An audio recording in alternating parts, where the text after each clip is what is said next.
Ready to transform your tennis forehand into a confident, reliable weapon? Let's dive right into your new 5-day training program that will make it a reality, but only if you follow along and put in the reps.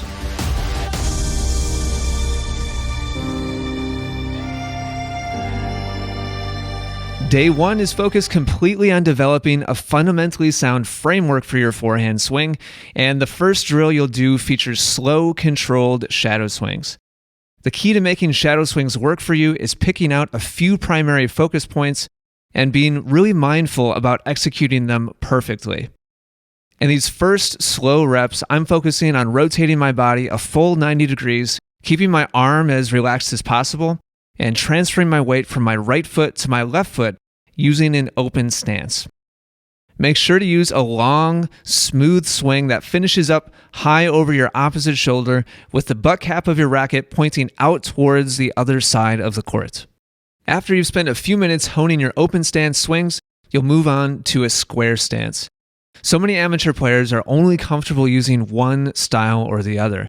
But if you want to be successful in all kinds of situations and point scenarios, then both are critical. Notice how I'm still transferring my weight from my right foot to my left foot, while I calmly and smoothly practice making a full turn with my hips and my shoulders, keeping my arm totally relaxed, and finishing with a long follow-through up over my opposite shoulder. We'll be spending a lot more time developing successful footwork patterns in day 2 of your forehand plan, but for now, these 2 stances are critical to be comfortable with while executing quality swing technique.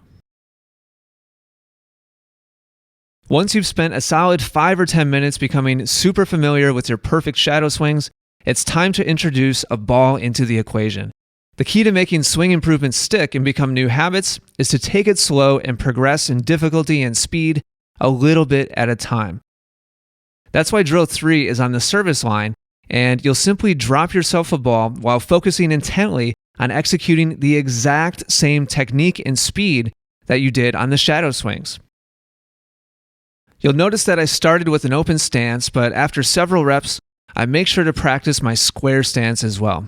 If you're human, which I'm guessing you are, then it's going to be natural for you to inject some bad habits into these reps now that you're hitting a ball. So I strongly suggest recording yourself with your phone to confirm exactly how good your mechanics are.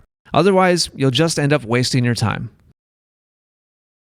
Speaking of which, if you want to make the most out of your next practice session, make sure to download a copy of our free forehand worksheet so you can have a step-by-step guide to these drills on your phone or on your tablet. Simply click the link in the description or go to 5dayforehand.com. Okay, on to drill 4. Now we've bumped back into the middle of no man's land, so things are starting to become a little bit more real life. You'll notice that my swing speed has increased, but only a little bit. I recommend that you swing at these no faster than half speed so you can continue focusing on executing your technical cues 100%. Again, checking on video to make sure is critical. As you increase swing speed, it's going to be totally natural for you to drop back into old habits, which is exactly what you want to avoid. Another thing that tends to happen as speed increases is tension comes up with it.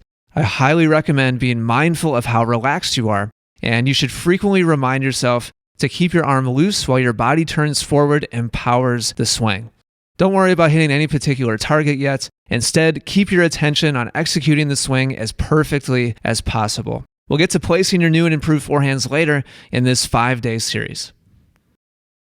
Now we're on to the final drop and hit drill, which is all the way back on the baseline.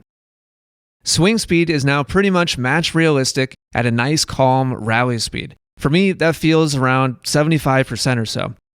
The most challenging part for you is probably going to be combining confidence and acceleration with looseness and relaxation. At this speed of swing, you're likely going to feel a pretty strong urge to tense up and muscle through the ball.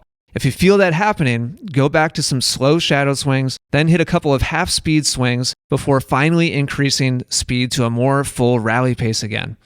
Be sure to keep tabs on your length of swing and quality of follow-through as well. If they start getting choked off or abbreviated, then that's a strong indication that you're tensing up. Of course, the only way to know for sure is to video yourself.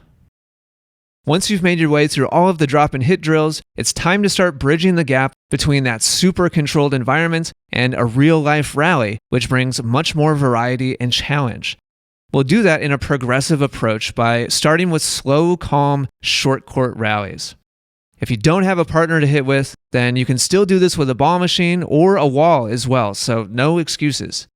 Most players aren't comfortable with short court ground strokes because they can't separate the length of their swing from the speed of their swing, which is critical for control and precision. Trust me, just do this. Your forehand is going to benefit. Focus on all the same technical elements, including body rotation, arm looseness, length of swing, and follow through. Your tempo should be around the same as those first slow shadow swings in drill number 1. Our final drill on day 1 is a controlled baseline rally.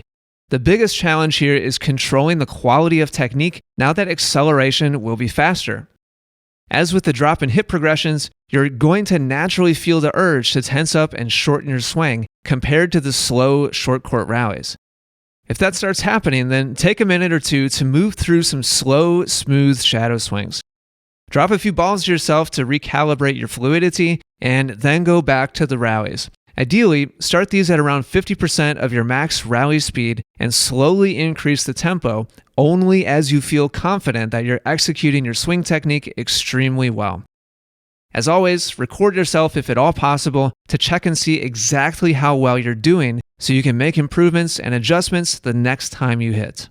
That's the end of day 1's workout, and it's just the tip of the iceberg. Make sure to subscribe and click the bell so that you're sure to get all the other 4 days, or if day 2 is already published, go ahead and click it now.